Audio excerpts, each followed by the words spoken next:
सर्दी से बचाने के लिए दिल्ली सरकार ने बेसहारा लोगों के लिए भले ही रैन बसेरे बनाए हों, लेकिन कुछ लोग ऐसे भी हैं जो रैन बसेरों में नहीं बल्कि सड़कों पर झुग्गियां डालकर रहते हैं। उन लोगों की मदद के लिए कुछ समाज के लोग भी सामने आ रहे हैं। देखिए।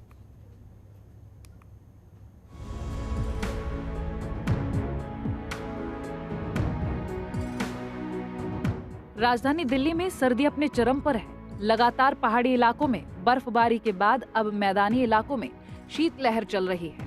सर्दी से बचाने के लिए दिल्ली सरकार ने बेसहारा लोगों के लिए भले ही रैन बसेरे बनाए हो, लेकिन कुछ लोग ऐसे भी हैं जो रैन बसेरों में नहीं बल्कि सड़कों पर झुग्गियां डालकर रहते हैं। उन लोगों की मदद के लिए कुछ लोग समाज से भी आगे आ रहे हैं और गर्म कपड़े वितरण कर सर्दी से राहत दे रहे हैं। दिल्ली के मजनू टीला गुरुद्वारे के पास स्थित पाकिस्तानी शरणार्थियों के कैंप में बढ़ती सर्दी के सितम को देख कई समाज सेवी संस्था इन लोगों को सर्दी से बचाने के लिए गर्म कपड़े और खाना दे रहे हैं।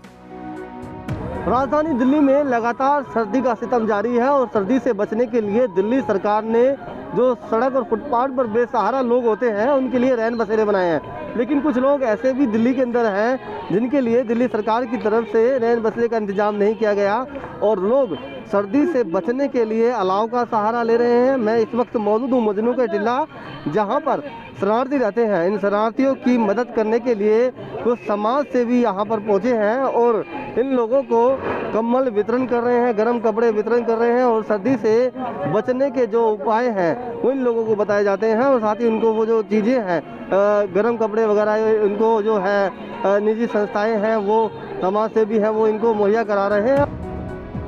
कड़ाके की ठंड में जिन लोगों को सरकार की सुविधाएं नहीं पहुंच पा रही है, उन लोगों के लिए कुछ समाज सेवी और निजी संस्थाएं आगे बढ़ चढ़कर मदद कर रही हैं। समाज सेवी जोगिंदर खट्टर ने इनकी पढ़ाई लिखाई को लेकर इनके परिजनों से एक बैठक भी की और कहा, दिल्ली के रानीबाग में स्थित आर्य समाज गुरुकुल में इन बच्चों को मुफ्त शिक्षा दी जाएगी। जो पिछले दिनों पाकिस्तान से विस्थापित होकर के कुछ परिवार यहाँ पर आए थे, लगभग 150 परिवार यहाँ पर रहते हैं। उन परिवारों के बीच में जैसे कि सर्दी बढ़ रही है, सर्दी को देखते हुए हम लोगों ने तय किया कि यहाँ पे आज का भोजन भी वितरण किया जाए और उसके साथ साथ जो है वो प्रत्येक परिवार को कंबल भी दिए जाएंगे। तो आज कंबल वितरण का कार्यक्रम, उसके साथ साथ भोजन का कार्यक्रम जो है आज हमने यहाँ पर रखा है। आर्य समाज ने हमारे लिए बहुत कुछ किया है और कर रहे हैं और हमें तो हवन का पाकिस्तान में कुछ ज्ञान नहीं था, ना पता था।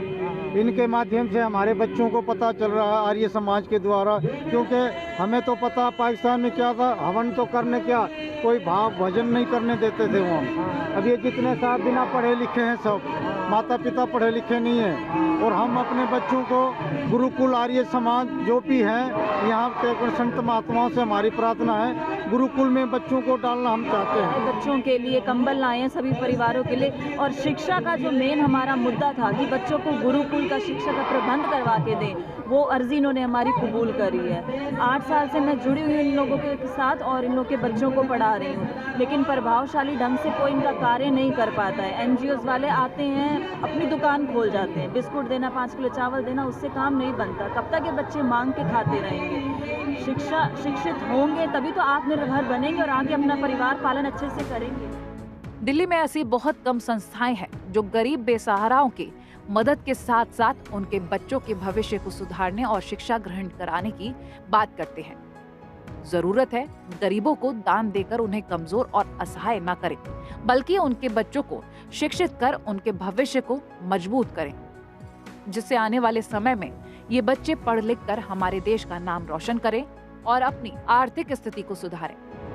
राजधानी दिल्ली में भले ही सर्दी अपने चरम पर हो, लेकिन जिन लोगों तक सरकार की मदद नहीं पहुंच पाती उन लोगों तक कुछ समाज सेवी और कुछ निजी संस्थाएं जरूर पहुंच रही हैं और सर्दी से बचाने के लिए उन लोगों को गर्म कपड़े वितरण कर रहे हैं। नसीम अहमद, जनतंत्र टीवी, दिल्ली। खबरों के निष्पक्ष विश्लेषण के लिए सब्सक्राइब करें Janatantra TV and press the bell icon. Never miss any update.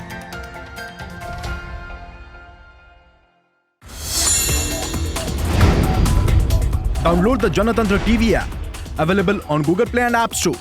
Download it now.